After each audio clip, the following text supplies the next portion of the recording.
Go.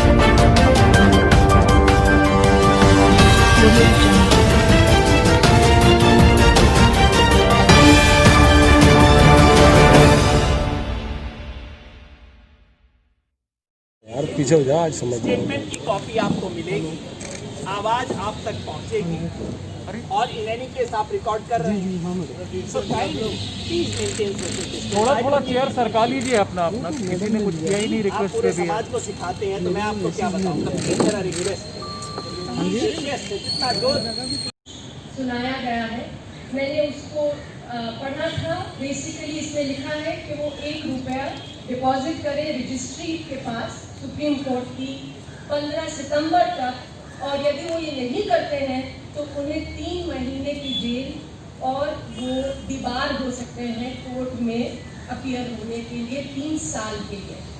तो I am going to now request Prashant Bhushan to react to this judgment, and subsequently Yogendra Yadav ji will also put forth some points.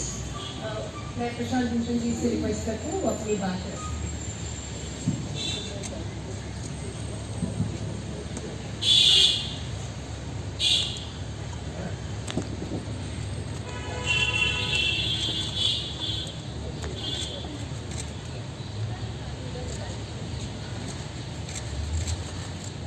So the Supreme Court of India has announced its verdict in the contempt case against me. It holds me guilty of contempt of court and has imposed a fine of 1 rupee, and failing my depositing that, imprisonment of 3 months and debarring me from practice for 3 years.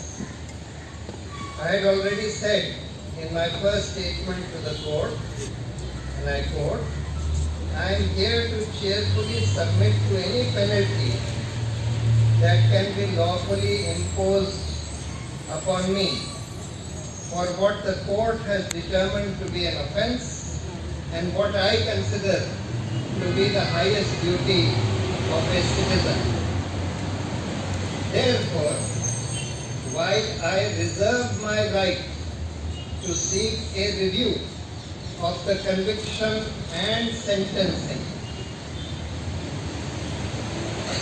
by way of an appropriate legal remedy, I propose to submit myself to this order and will respectfully pay the fine as I would have submitted. Especially senior advocates Rajiv Dhawan and Dushyant Dave, I am more confident now than ever before that truth shall prevail. Long live democracy, Satyamev Jayate. I'll just translate it in Hindi. मैं इसको हिंदी में अनुवाद कर देता हूँ मेरे statement का। आपको स्टेटमेंट की कॉपी मिल जाएगी। सुप्रीम कोर्ट ने अभी अपना फैसला सुनाया है मेरे खिलाफ कंटेम्प्ट केस में। मुझे दोषी का करार दिया है कंटेम्प्ट के लिए और 1 रुपये का फाइन लगाया है और बोला अगर मैं फाइन नहीं देता तो 3 महीने की जेल और 3 साल के लिए सुप्रीम कोर्ट से मुझे बार कर दिया जाएगा। मैंने पहले ही बोला था कि मैं जो भी सुप्रीम कोर्ट मेरे खिलाफ सेंटेंस देगा मैं उसको खुशी खुशी मान लूँगा, ऑफ कोर्स सब्जेक्ट टू मेरी जो राइट है इसके खिलाफ अपील करने की, क्योंकि मैंने जो कहा है वो मुझे लगता है सुप्रीम कोर्ट ने तो उसको बोल दिया कि ये कंटेम्प्ट है। मुझे लगता है कि वो हर नागरिक का सबसे अहम कर्तव्य है। सच बोलना, जहाँ गलत हो रहा है उसके खिलाफ अपनी आवाज़ उठाना, ये हर नागरिक का सबसे बड़ा कर्तव्य है। न्यायपालिका की जवाबदेही और न्यायपालिका में जो बदलाव की ज़रूरत है, इस कैंपेन को भी शक्ति मिलेगी। सबसे बड़ी बात ये हुई है कि इस केस के कारण बहुत सारे लोग, क्योंकि लोगों ने इसको एक फ्रीडम ऑफ स्पीच का एक औजार समझा और बहुत सारे लोग जो अभी हताश होकर बैठे हुए थे वो खड़े हो गए और जो इस देश में जो अन्याय हो रहा है उसके खिलाफ अपनी आवाज़ बुलंद करने लगे। ये बहुत बड़ी बात है और मैं अपना आभार जो मेरी लीगल टीम की जिसमें बहुत सारे लोगों ने काम किया, मैं सबके प्रति अपना आभार व्यक्त करता हूँ और खासकर जो हमारे सीनियर वकील थे राजीव धवन और दुष्यंत दवे के प्रति। और मुझे पूरी उम्मीद है कि सत्य की जय होगी और इस देश में लोकतंत्र और सुदृढ़ होगा और मजबूत होगा। सत्यमेव जयते।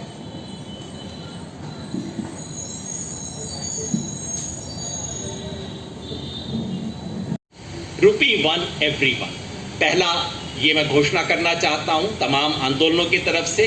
और मुझे विश्वास है, हमारी तो इतनी क्षमता नहीं है, लेकिन जब लोग हाथों हाथ इस बात को ले लेंगे, जब से घोषणा हुई है पता नहीं कितने हजारों ट्वीट इसके बारे में आ चुके हैं, हम अपनी बात कह पाए इससे पहले लोग आगे बढ़ गए, तो वो इस बात को हाथों हाथ लेंगे तो हमारी क्षमता से कहीं आगे मामला जाएगा और ये एक राष्ट्रीय आंदोलन की शक्ल लेगा, एक सकारात्मक आंदोलन की शक्ल लेगा जो कि इस देश में लोकतंत्र की जड़ मजबूत करेगा। और दूसरा कार्यक्रम में जो घोषित करना चाहता हूं, आह्वान करना चाहता हूं, घोषणा करने वाले हम कौन है, आह्वान करना चाहता हूं, परसों 2 सितंबर से 2 अक्टूबर तक 1 महीने के लिए इस देश में सत्यमेव जयते का एक राष्ट्रीय कार्यक्रम, a national campaign for freedom of conscience. जो पिछले 1 महीने में आवाजें उठी हैं, वो आवाज आज के जजमेंट के बाद रुक जाए इसका कोई कारण नहीं, इस आवाज को आगे बढ़ाना। तो महीने भर मैं देश के तमाम संगठनों से, आंदोलनों से, व्यक्तियों से, समूहों से, क्लब से, लीगल फ्रेटर्निटी से, बार एसोसिएशन, तमाम से मैं अपील करता हूं, विद्यार्थियों के संगठन से, मजदूरों के संगठन से, किसानों के संगठन से, सबसे अपील करता हूं, अपने अपने तरीके से, अपने बैनर के तहत आप इस बड़े सवाल को उठा के इस देश में freedom of expression, freedom to speak truth, इस सवाल पर 1 महीने का देश भर में एक जश्न मनाने की जरूरत है, ताकि ये आवाज डिगे ना, कल को कोई दूसरा प्रशांत भूषण बोलते समय डरे। ये 2 निवेदन मैं आप सबके सामने करना चाहता हूं और आप सबके माध्यम से देश के तमाम लोगों तक ये अपील पहुंचाना चाहता हूं। Just allow me to say what I said shortly in English. I'm not here to comment on law or the judgment of the court. Prashant ji has already said clearly that this is not about victory or defeat. When Supreme Court of India wins, everyone wins.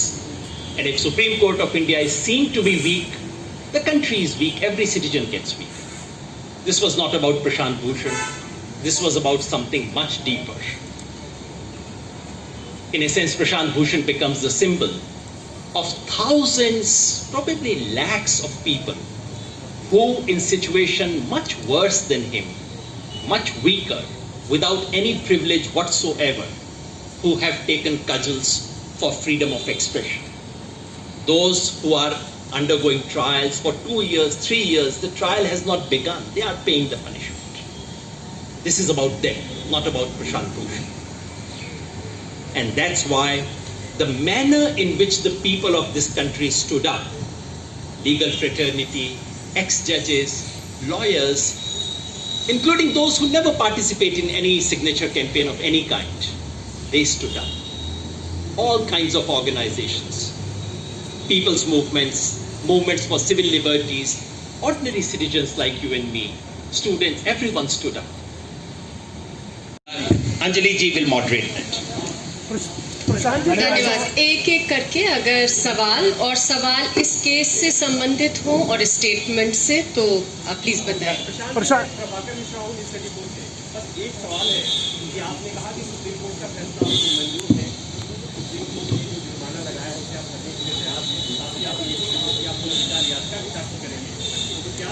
उसके पहले जुर्माना दायर करेंगे, जमा कर देंगे, या उसके पहले आप विचार जारी करना रिव्यू करेगा पहले, अरे रिव्यू करेगा अंजलि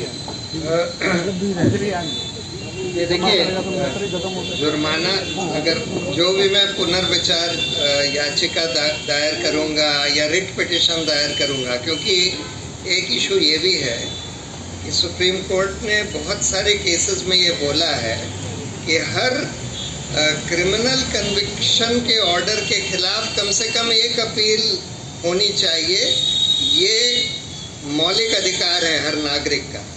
ये ओरिजिनल ऑर्डर है कन्विक्शन का, सुप्रीम कोर्ट का ओरिजिनल ऑर्डर है, और इसके खिलाफ कोई अपील प्रोवाइडेड नहीं है। तो इसलिए ये जरूरी नहीं है कि सिर्फ रिव्यू ही हो, जैसे कि जस्टिस कुरियन जोसेफ और कई लोगों ने बोला है कि इसके खिलाफ रिट पिटिशन भी हो सकती है। तो जो भी लीगल रेमेडीज हैं वो हम लोग सोच समझ के एक्सरसाइज करेंगे, लेकिन उसका जाहिर है कि उसका फैसला 15 तारीख से पहले नहीं हो पाएगा।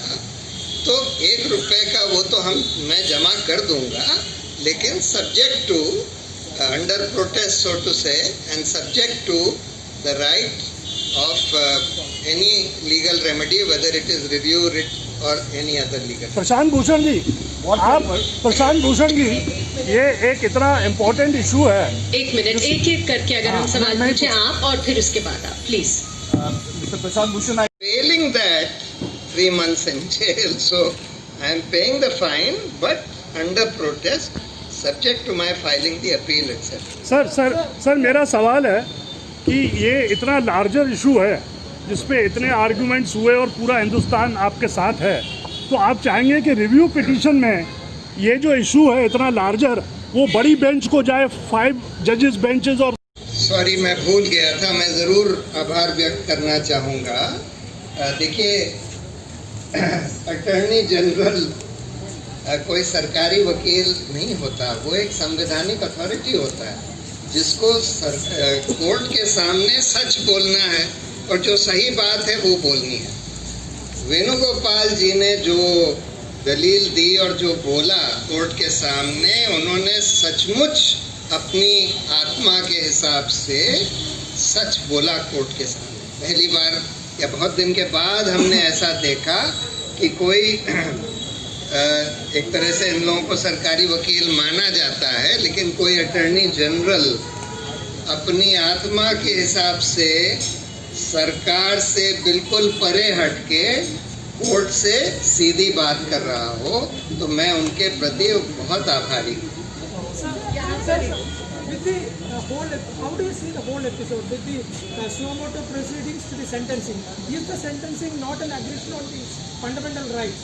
Secondly, Section 67 of IPC says that if the penalty is below 50, the imprisonment should not go beyond 2 months.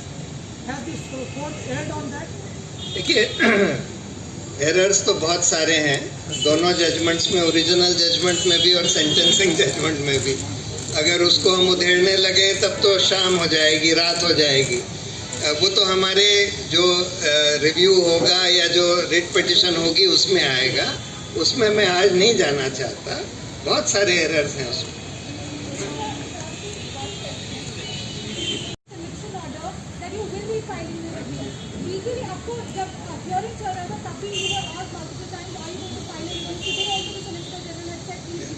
Give some time for this legal process. So by when can we expect this review to be filed? And more importantly, considering the 2009 contempt case is also pending with several questions related to contempt and corruption, what other issues are you going to be taking there? See, the review will be filed within 1 month of this sentencing order. A combined review can be filed against the convicting order and the sentencing order.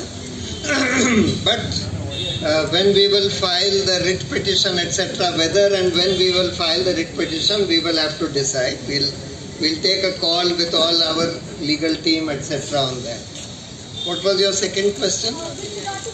2009. In that, we have given 10 questions to the court, which we feel are important questions. One of the questions indeed is this, that there should be at least one appeal against an original conviction by the Supreme Court in a case like this. So the Supreme Court either needs to evolve under its rules an intra-court appeal like they have done for death penalty cases, which goes to a constitution bench. Same way they should evolve under their rules an intra-court appeal against an original order of conviction by the Supreme Court, as in this case. So that's one of the issues. There are many other issues. It's a very important issue of freedom of speech, whether it is freedom of speech relating to the judiciary or anything else. And therefore a lot of people joined in support because they felt that it raised a very important issue of freedom of speech. And in that sense, it's a victory for the cause of freedom of speech and speaking truth to power. But it's not a victory against the Supreme Court in that sense. Sir, इस पूरे चर्चित मामले के बाद कई सारे लोग ये जानना चाहते हैं कि इसके बाद आप पंगे लेना बंद कर देंगे क्या, या ये चलता रहेगा? देखिए, मैं कोई पंगा न लेना चाहता हूँ, न पंगा लेता हूँ. देखिए, मुझे तो अगर लगता है कि कहीं कुछ गलत हो रहा है, कहीं बहुत अन्याय हो रहा है, कोई इंस्टीट्यूशन ठीक से काम नहीं कर रही, तो मैं उसके बारे में बोलता हूँ ताकि सुधार हो सके. और इसी स्पिरिट में मैंने सुप्रीम कोर्ट के बारे में भी बोला और इस तरह से मैं बोलता रहूँगा.